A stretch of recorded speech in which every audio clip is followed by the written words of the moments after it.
Thank you very much for joining us once again on PM Express. In the last few days, the Public Utilities Regulatory Commission has once again increased tariffs. They've increased tariffs for electricity and also for water. And many of you have been complaining about it, also because of the current economic climate. As we've learned from the World Bank, more than 850,000 of you have been pushed into poverty. So you will feel this a bit more. But the PURC says they've made some exceptions for the most vulnerable of us. But really, what is the justification for this increase, considering the tough economic times that many of us find ourselves in? So tonight, we'll get to interrogate the numbers and get an understanding of why the PURC are choosing to increase tariffs once again this year. This is the third time this is happening in 2023. And remember, PM Express is always brought to you by Cherry Tree Properties, Syntex Tanks, Ghana AIDS Commission, and also by Alomo Bitters. And as I always remind you, no matter your water needs, Syntex Tanks has it all. Syntex Tanks is first to introduce the double layer tank, and now you can have as many layers as you want. Syntex Tanks is first to introduce the white inner layer tanks in Ghana, and also they have the bespoke option where you can call them and get whichever color, size of tank that you require. They will deliver it. Why don't you call them on 0244 335 168. That's 0244 335 168, or shop online at syntexgh.com. You're strong and you're tough. Also call those who build with passion. They are Cherry Tree Properties. They build as though they want to live in them, these houses themselves, and that is why they put in everything and they give it their all. They have Sloan Square. It is a new gated community development at Sakumono, developed by Cherry Tree Properties, a one-of-a-kind, well-planned luxury you've never experienced. Call them on 0553 662 366. Cherry Tree Properties, sophistication and class. I'm joined tonight by the Executive Secretary of the PURC, Dr. Ishmael Ackah. Doc, thank you for your time here on the show. Thank you very much, Evans. So why the increase in tariffs?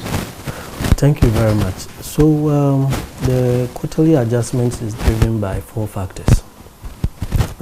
These factors are factors PURC do not have any control over.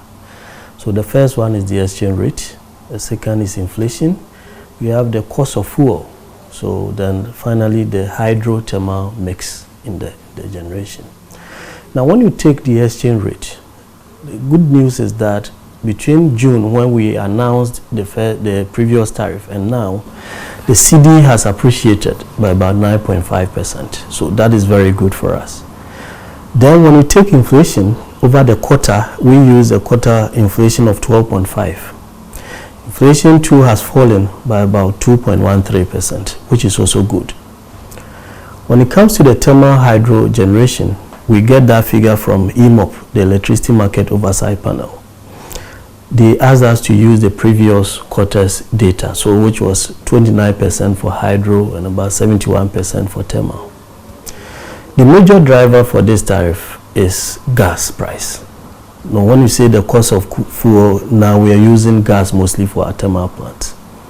And this is because when we started producing gas in Ghana, per our contract, we had what we call foundation gas, about 200 billion cubic feet of gas to be consumed free.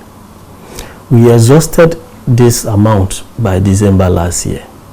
Now, per the contract, after the foundation gas, we had to negotiate, that is Ghana and the partners, so that we have a gas price. Now, before they completed the negotiation, they asked PURC to use 0.5. So when we look at the February and June tariff, we use 0.5. Now, this negotiation was completed in July, and the figure that came was $2.9 per MMBTU. So from 0.5 to 2.9 for Jubilee, and for 10 again around $3 per MMBTU. Then we take Nigeria gas we get from Nigeria. That has also gone up by about 0.9 cents. We didn't have the same arrangement with the gas from Nigeria, did we? No, but that also has what we call some escalation factors. So looking at a number of things, including the strength of the CD, some other things, the price can be adjusted, I think, annually.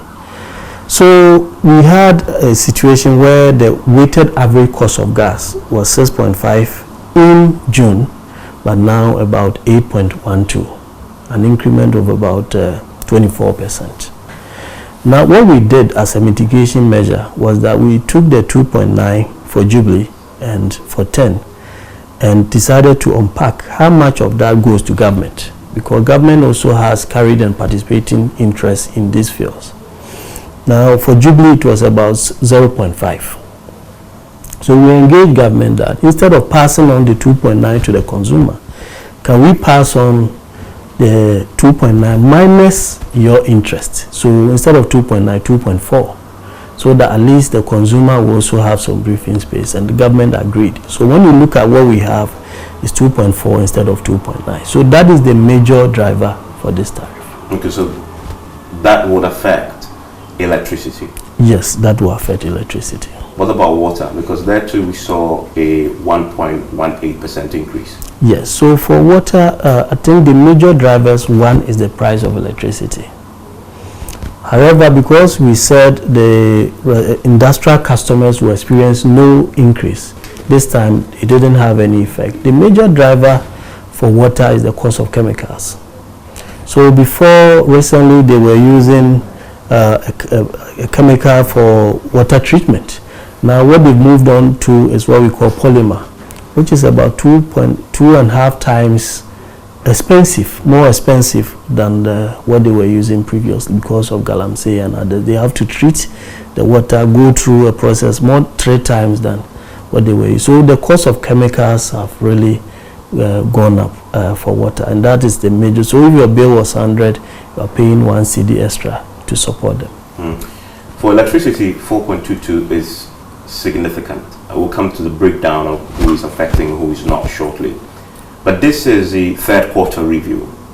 The PURC historically has not been that committed to quarterly reviews, especially after major tariff reviews, and you had one last year.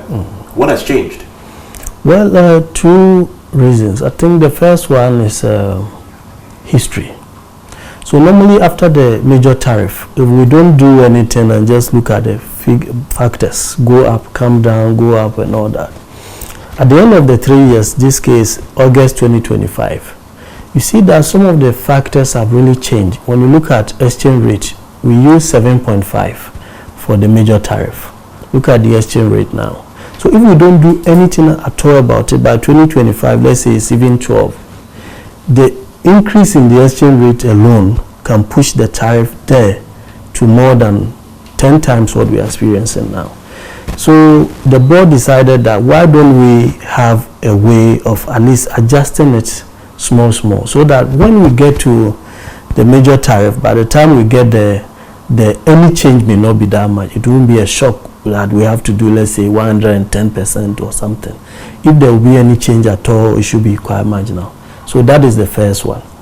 The second one is that we used to have what we call automatic adjustment. Now it's called quarterly adjustment. As we said, the board decided that yes, we can pass on or we should hold on. Now per the IMF deal, so the IMF is not asking us to bring the quarterly adjustment back. No, we have it. It's published on our website. Now what they are saying is that in order not to build debt in the sector, PURC should be consistent in implementing it, so that if there are any gaps, financial gaps, when we implement, at least it helps pay. So we don't go to 2025, so energy sector debt is this, and government may have to introduce taxes and so many other things. So it's true what they say, that this is fundamentally due to the IMF program, and that if we're not at the IMF, we will be passing on this to the consumer every quarter. So I gave 2 reasons. The first one is a history which this current board came to meet. That yes, there were times we've done 89%, 71% and all those things. That is not what this board wants to do. They don't want to wait till 3 years. So every quarter, whatever it is, we should do it. The second one is the fact that consistency help reduce the debt. And I mean, IMF is in town, but look at June. We should have done 27%. The board decided that that would be too much. So why don't we take 450 million out of the 27%? That brought the tariff to 18%, and that was what we adjusted. We explained that in our decision. So yes, the IMF is there, the World Bank is there, but we also look at the welfare of the Ghanaian. And yes, we don't have to build debt, but we can also kill the Ghanaian. The only factor though, because as for PURC boards, we've always been there. IMF is not always there. That's the only variable that has changed significantly in the last 1 year, and also because we've signed a deal and we're committed to do it. We have no other choice now than to do this, at least for the next 3 years. So that is a significant factor. In spite of the first one you mentioned, the two factors. This one is one that you don't have a choice in. You at least admit that. Yeah, I admit that it's a factor. But you don't have other factors on that. After the first factor, you know, because also the board is appointed by the government, sometimes government can say, we'll take the shock. Yes. You would then say, well, if you take the shock, then make sure that the variables do not affect utilities. Yes. Right? But that second factor is you don't have a choice. Okay. Because you signed an agreement. So you brought in a very important point. So in the past, government can also say, yes, instead of doing this 4.4, I mean, when you do the estimation, that is about 4.6 million cedis. Government can say, we'll take it. We are going to pay that to ECG. So for now, I think the space is not there for some of these things. And maybe in the past, we could have decided that let's push this to next year. That, again, flexibility is not there. So the IMF is a factor. I won't deny that. It's the most important factor. It's a factor, but we made the decision even before the agreement came. Thank you. So now that we are where we are with the quarterly adjustments, you've argued that one of the fundamental reasons is you don't want to do a bulk, significant one-time increase as we've done in the past.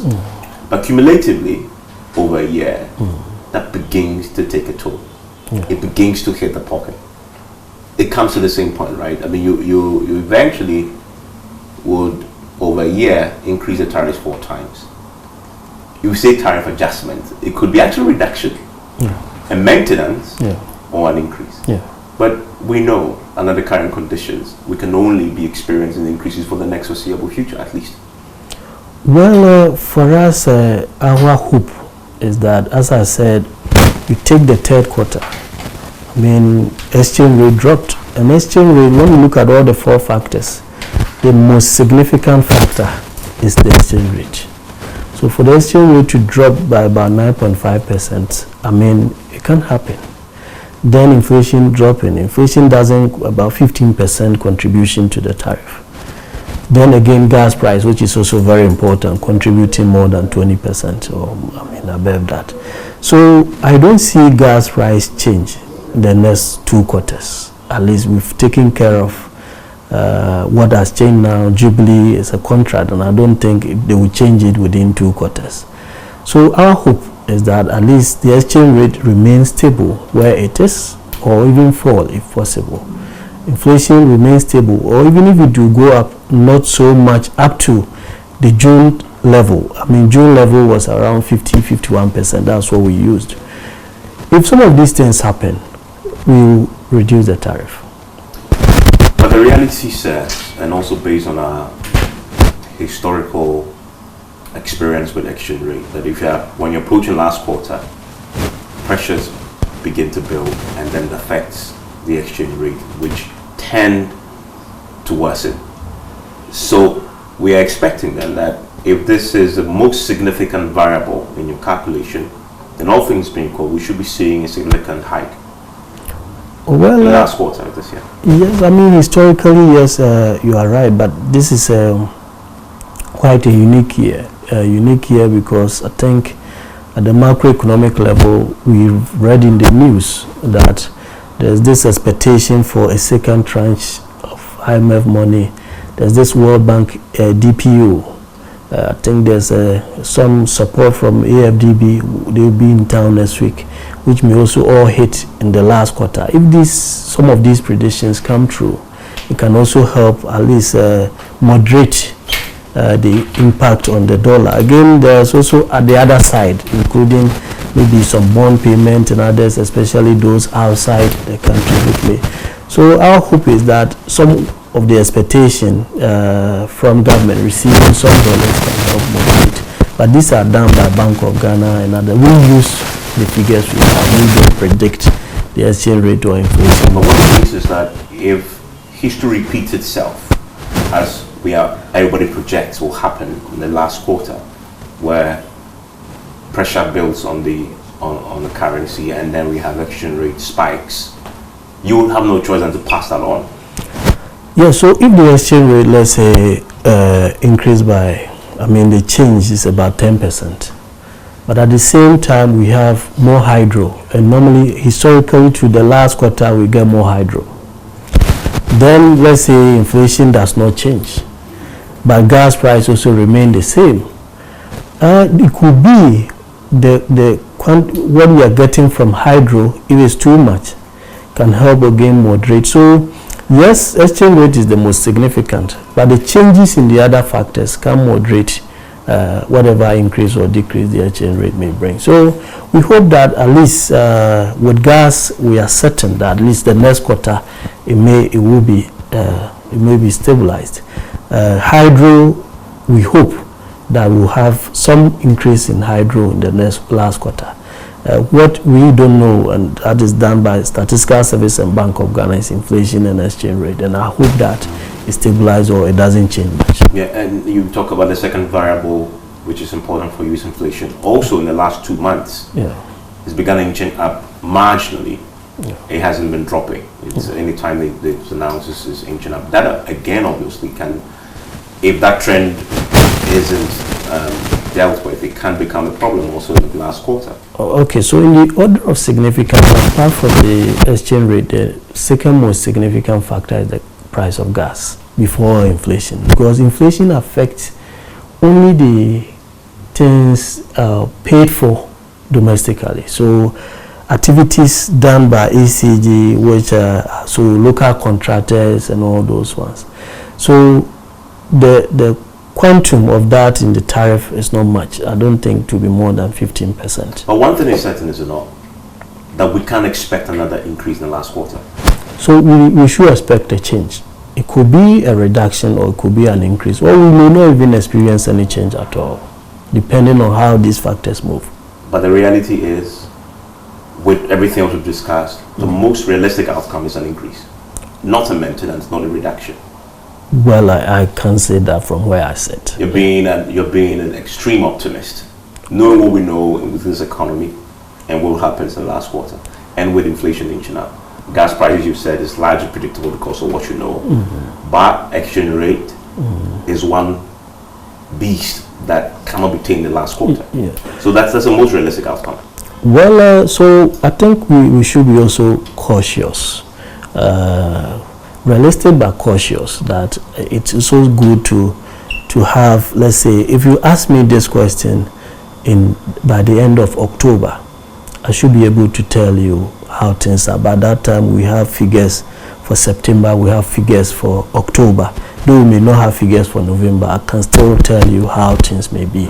But as we sit, I think that the best communication may be that any of the three options is possible. But the trend from at least the last 3 quarters proves that you can only realistically expect an increase, because you cannot have consistent increase in 3 quarters and then the maintenance of the last quarter or reduction. That clearly is not something that you know will happen. Okay, so another trend for the last quarter is also that you see a decreasing phenomenon. So you saw 20 and it was reduced to 18, and it has been reduced to 4.4 for just 4.2 for one class of customers. What it means is that if that trend continues, chances are that it will drop or to remain the same. Does this reflect full cost recovery? Yes. The 4.22 and 1.18 for electricity and water is full cost recovery? Okay, so let me explain that. So no, in the sense that the first quarter, because of the changes, we had a high jump in the exchange rate, and we couldn't pass on everything to the consumer. Again, as I said, that is one of the reasons we call it the quarterly adjustment, because we also look at the other side, the payment side, the willingness and ability to pay. If we increase and people cannot pay, they can't pay their light, what have we achieved? So we also look at, what is feasible for the consumer to at least bear. It's difficult. So we decided that we are not passing on everything to the consumer. So we put aside 450 million cedis. Now 450 million cedis, what we did this time is to pay 40% of that. So the 4.2% pays for every change this quarter, the gas change especially this quarter, and pays for 40% of the 450 million. So we have about 250 million for the next quarter. Now that 250 million, if for any reason the exchange rate remains the same and we get more hydro, it will pay for that 250 million. So with a categorical assessment that this is not full cost recovery, the utilities will tell you that you've still left them in a place where they will still have to find other means of making up for the shortfall. Okay, so when we look at the adjustment, we have different cost items. How much you need to even go and buy the power, we've paid for everything. So that has been taken care of. How much you need for your operation and maintenance, including your human resource, we've paid for those ones. But there are certain, for instance, loans, online loans, some of them government took and gave it to the utilities. So when we want to, let's say, set aside some of this amount, what we do is that we engage government that over the next quarter, instead of ECG or Ghana Water paying back this loan, can you suspend it for that quarter so that maybe when things stabilize, they can start paying? So we make those arrangements so that whatever we are setting aside do not affect the operations. So although it's not full cost recovery, they will not struggle. They will not struggle. Yes, what they need to provide water and electricity for the Ghanaian has been provided for. But is it your goal to get to full cost recovery? Yes, so hopefully by the next quarter we should pay for. So I say it's not cost recovery because there's some arrears of about, let's say, 250 million cedis we did not cater for. It's an arrears. But for the quarter, if you take this quarter, what we've given them is the full cost for the quarter. But there's an arrears that has to be paid. If we get to next quarter, we hope that we clear that arrears and we still do the adjustment for that quarter. So by that time, 1st December, we should be current with both the quarter and the arrears. Okay, so utilities can expect full cost recovery? Yes. By end of the next quarter? It's actually they are experiencing full cost recovery but with some arrears. But then for the consumer, they will then be paying the most realistic tariffs yet? Yes, so that one has two sides. Two sides in the sense that there are two things we are talking about. The first one is the revenue requirement. So this is how much it cost me to produce, transmit, distribute, and give you the power. So all those ones is the revenue requirement. Consumers pay for that. Now when you come there, we have a second item we call cost of service. How much does it cost ECG to serve you? How much does it cost ECG to serve Kasapelko? So there is some imbalance there. This is a historical trend because I think before PURC, they started in the power sector reform. The vision was to have universal access and sending electricity to so many areas. Some of the areas, especially in the villages, they may not be able to pay the price if you want to pass it on. So government used to subsidize that. Yes, it should be 5, but let them pay 3. At a point, government decided to take away the subsidy. What PURC did then was to introduce what we call cross-subsidy. So industry and non-residential consumers like hairdressers will pay something higher. So their cost of service plus X. So that X will take care for the subsidy the residential people are enjoying. So when you go, some people say that in Ghana we subsidize people to use the power to watch TV and all those ones.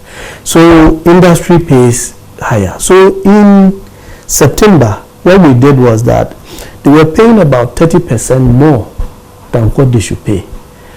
And residential consumers were paying about 40% less than what they should pay. So what we did was to bridge the gap a little, to bring industry to about 115%, whilst the residential move up. This tariff, that is why we see non-lifeline residential only going up, because we also want to further bridge that gap. So with that, we've also reduced the cross subsidy by about 6%. So hopefully by the next 2 quarters, we all pay what we should really pay, our cost of service. Say that again, the target the next 3 quarters. Yes, hopefully next 3 So quarters. by middle of 2024, yes, everybody should be paying realistic tariffs. Your cost of service, realistic tariffs. Yes. That is real full cost recovery. Yes. From the customer's point of view. Yes. Okay. What you consume is what you pay. Yes. So in other words, you're getting to, and the phrase is always exciting, right? You pay what you consume. That is it. By middle of 2024. Hopefully. Okay. My guest is still the Executive Secretary of the PURC, that is the Public Utilities Regulatory Commission, Dr. Ishmael Ackah.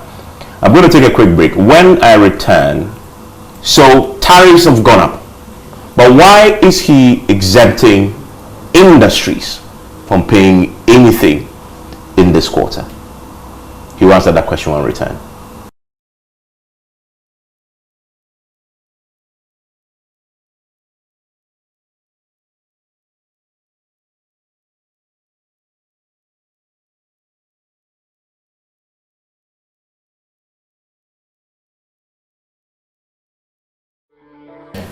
We are still live on PM Express. It's on the JoyNews channel. My name is Evans Mensah, and I'm talking to Dr. Ishmael Ackah. Always remember that PM Express is brought to you by Cherry Tree Properties, Syntex Tanks, Alomo Bitters, and also by the Ghana AIDS Commission. Doc, so you've increased tariffs in the 3rd quarter, but you have exempted industries from paying any part of that 4.22 for electricity and 1.18 for water. Why? Thank you, Evans. So we've actually also exempted the lifeline consumers, those who have a fan, they don't have air condition, have about 4 bulbs, they own them for 12 hours, they own their television for 8 hours a day, consume about 30 kilowatt per hour, they didn't experience any increment. Then industry, yes. So one, there's some cross subsidy in the tariff. Industry pays more than what they should pay, so that residential customers at least will have some space to breathe. But this is also affecting the cost of operation of industries.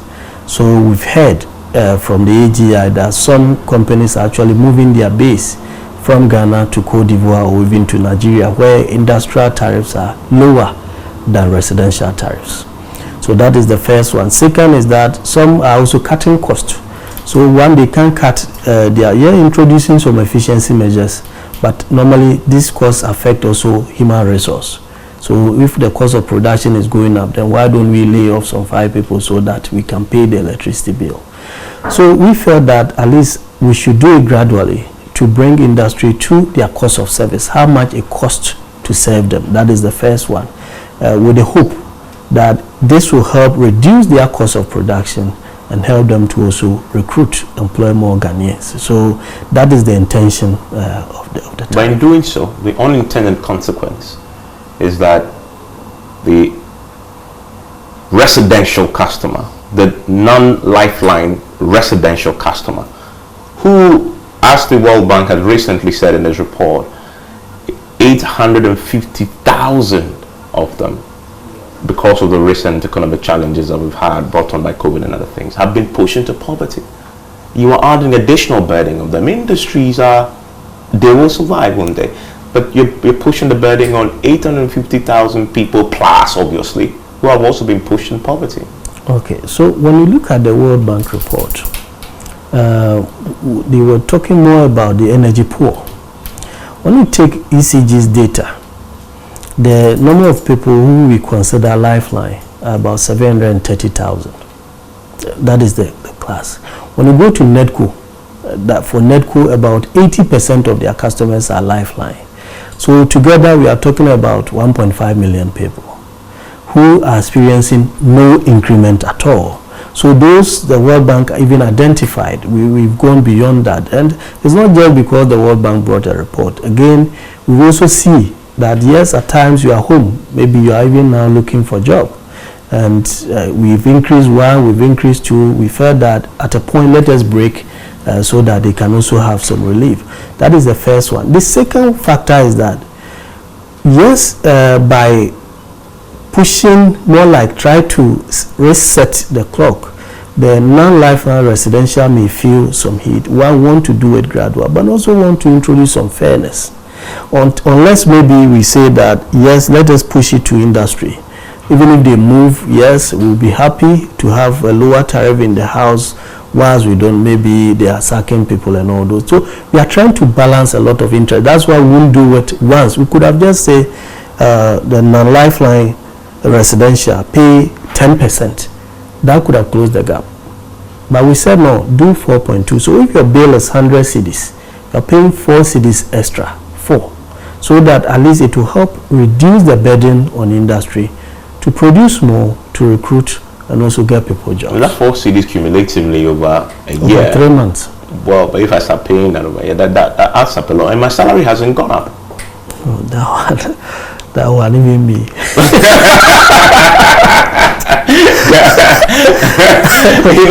but then you begin to see the burden. Yes. Then the toll you're paying, everything else, the price of everything else has gone up. Inflation is telling us that. So that is the biggest number of people we feeling this, because industry greatly employ, but the overall majority of people, you talk about over 1 million of them are Lifeline if you combine the ECG numbers and Nedco numbers. Immediately in numerical terms, you begin to see the number of people who have to carry this burden, whose salaries haven't gone up. Many of them public servants who are agitating already for salary increases because of the economic condition. That's a big burden to place on people.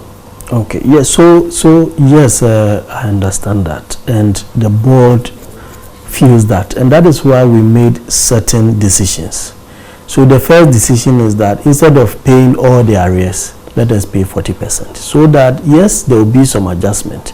It's more like a shared responsibility. The utilities should also take a haircut, so that at least the residential will. So that is the first one.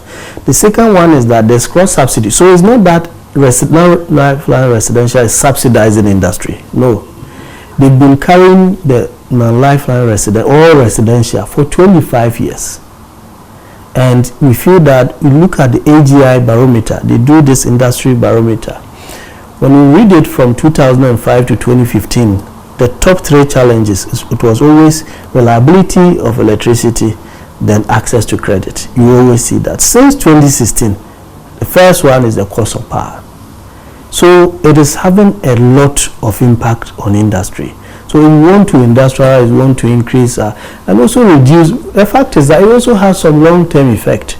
If industries are producing and their cost is competitive, we buy here, we will not import from China and other places. If we don't import, again, the pressure on the exchange rate may not be that much. And when it's not that much, the chances of reviewing the tariff because of the exchange rate will also go down.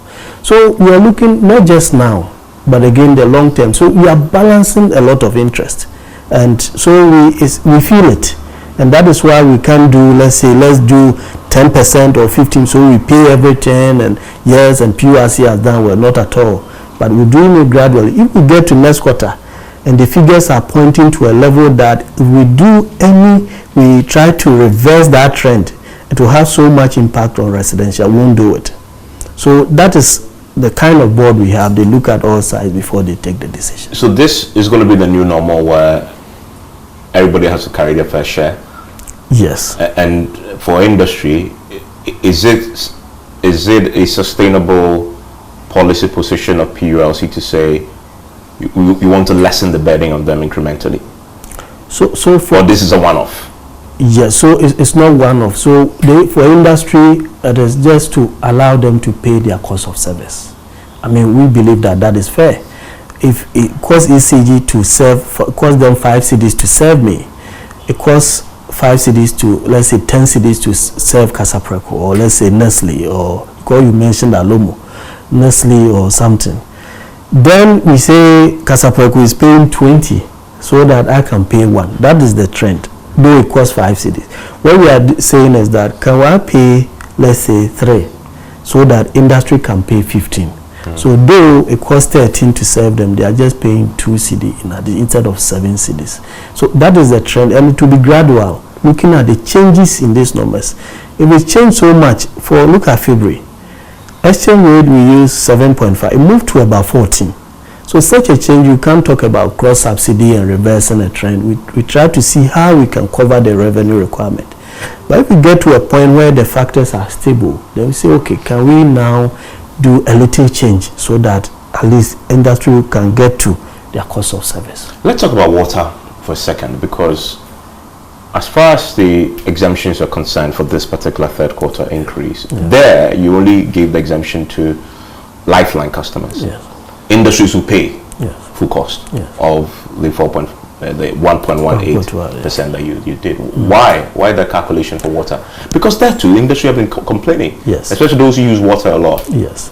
So for industry, I think it started in September.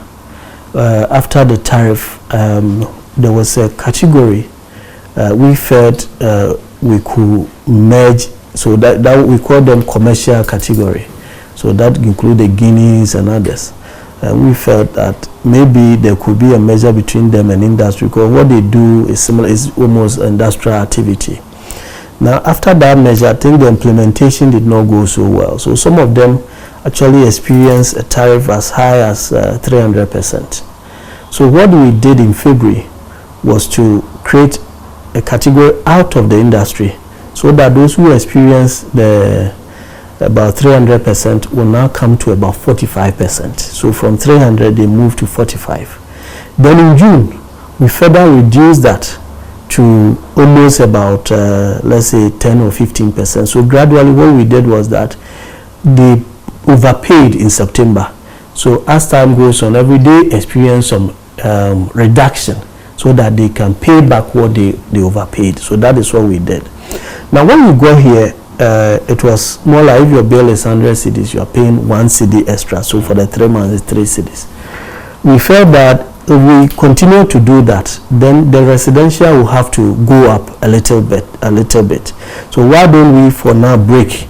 Let everybody pay the same across board, except lifeline, the vulnerable. Then the next quarter, if things are stabilized, then we can now also reduce. I think it's level the last reduction, then they are at par with everybody.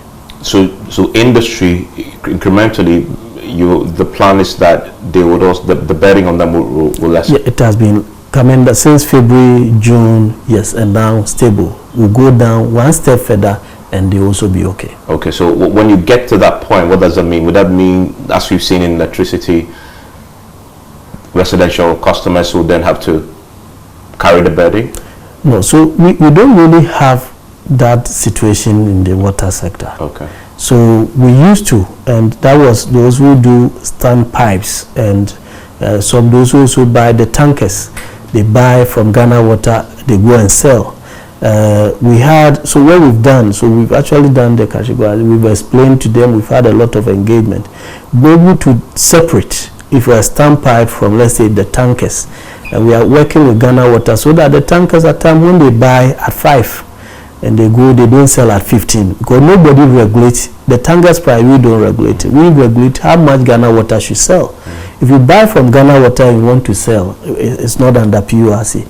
But we are working with them and the Tankers Association that yes, you can't go beyond like what MPA does. The margin shouldn't be beyond that. So it's not so much about cross subsidy, but it was more about categorization and who should pay what and all those things. And we did that in June. So for now, at least fairly for water, everybody should be okay. Okay, but for industry, your clarity is that what next quarter they will see a lessening of the burden. Yes, on water? on one step, a little, and depending on the movement of the factors. Of the factors. Yeah. Okay.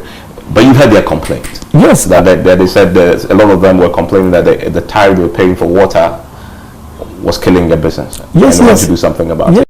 I also saw that you actually even met them. Yes, the hotels, Yes. AGI, They had them complaining. We met them. So it was, as I said, it was around 45. In February, we brought it to about 30. In June, it came to about 25. And when you look at 25, that is what sachet water and all those ones are also paying. So they're almost at the same level. Yes. And then we saw this tussle between Ghana Water Company, I think Guinness, over tariffs. Yes. And Ghana Water was insisting that they have to pay what they owe. And they said, well, PLC is a problem. You have to resolve it before they pay. Yeah. They went to cut supply to them. That became a big deal. Public statements where you were caught in the middle of that. Have you resolved it? Yes, it has been resolved. I think that yes, after the Gazette, I think the tariff for that class was about 45. Not just Guinness, there were other institutions. For Ghana Water, yes, you have to pay. Before that, I think they were paying 13. So from 13 to 45 was quite a jump. Then Guinness also felt that there might be a mistake, because PURC said the tariff had gone up by 21.6%. How do you calculate 21.6 on 13? It shouldn't give you 45. So that is where we came in. That yes, I think in the case of implementation and categorization, there were some issues.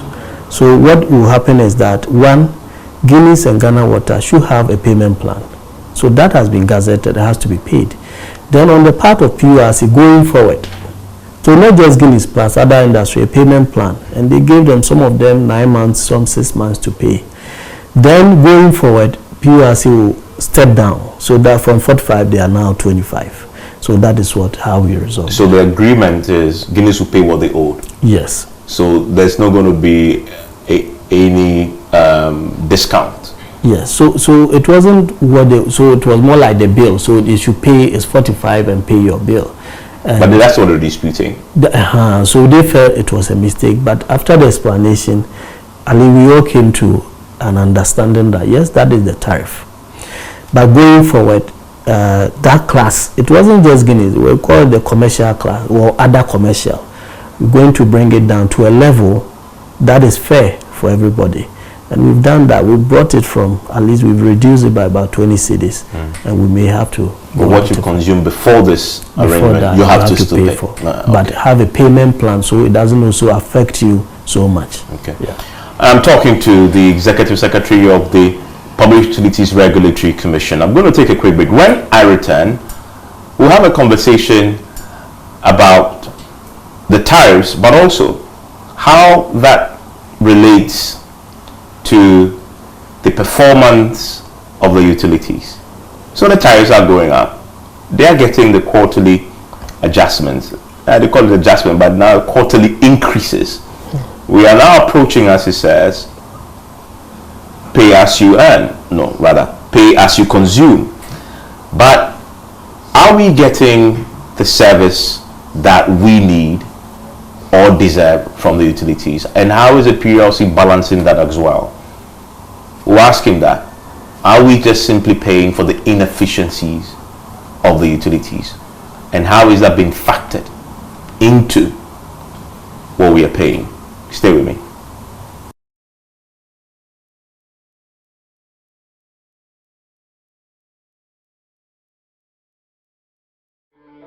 And thank you very much for staying with us on PM Express. My guest is Dr. Ishmael Ackah. He heads the Public Utilities Regulatory Commission. We're talking about the recent tariff increases that will hit your pocket from the 1st of September. And I'm saying your pocket because that's what it is.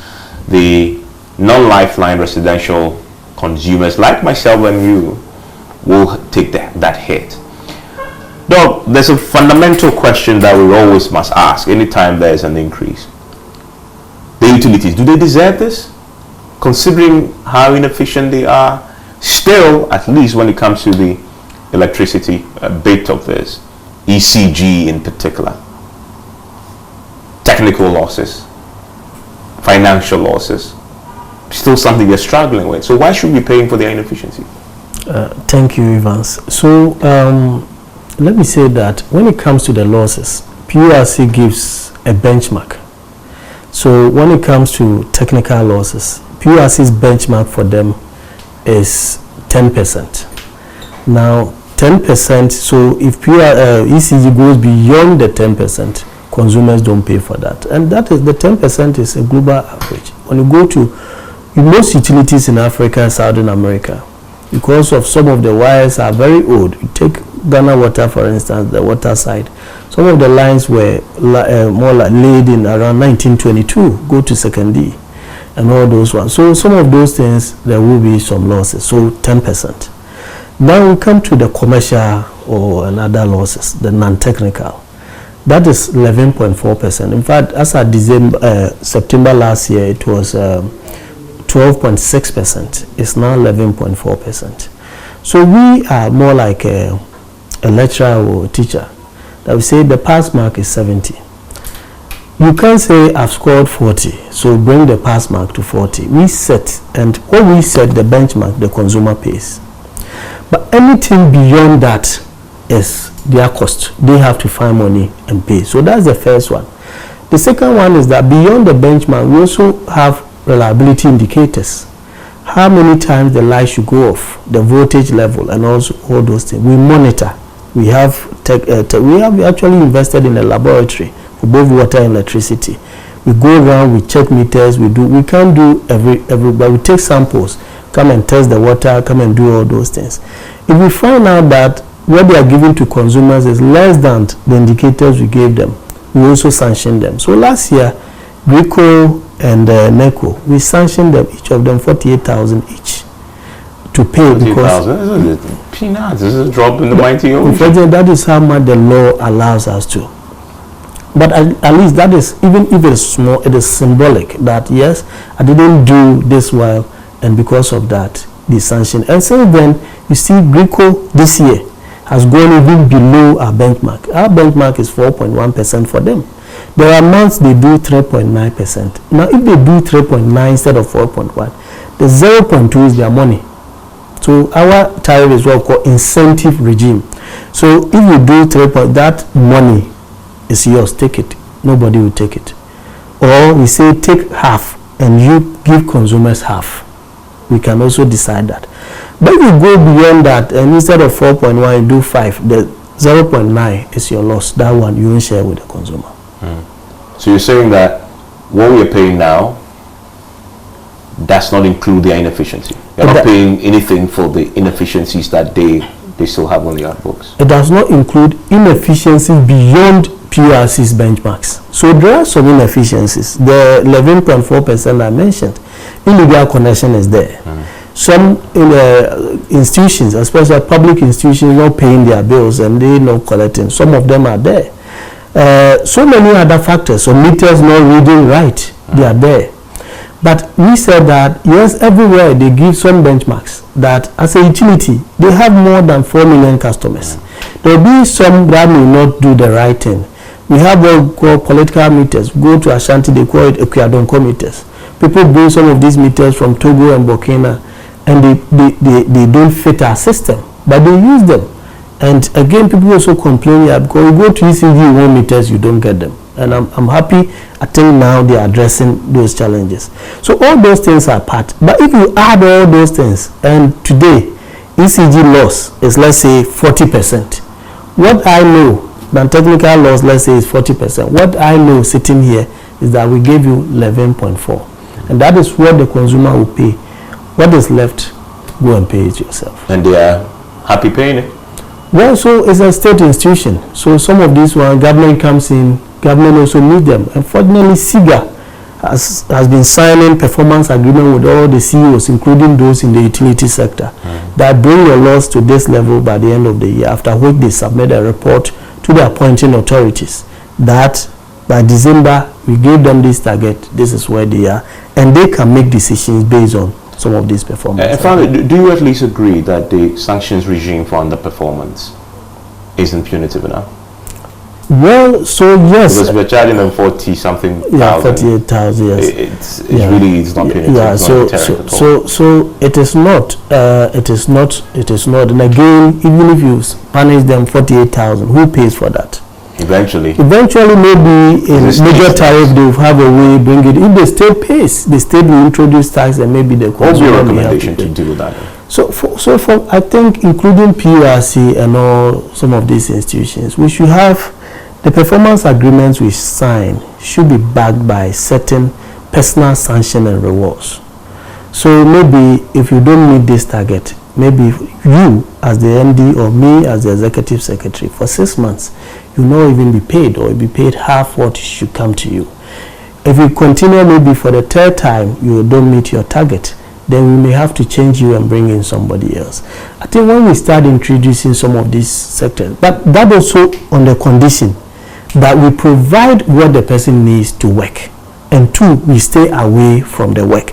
So we don't sit somewhere and make decisions that we want you to go and buy this meter from this person, and when I go knowing the meter is no good, I go and buy, and when it comes there are problems. So let's stay away, appoint the board, appoint a person, give the contract, give the resources, and leave the person attend to work. And when he underperforms, take away salary, and if he persists, sack him. Yes. Okay.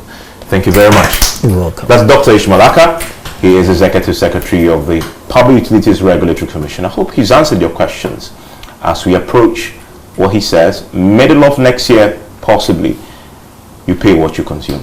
Enjoy the rest of your evening.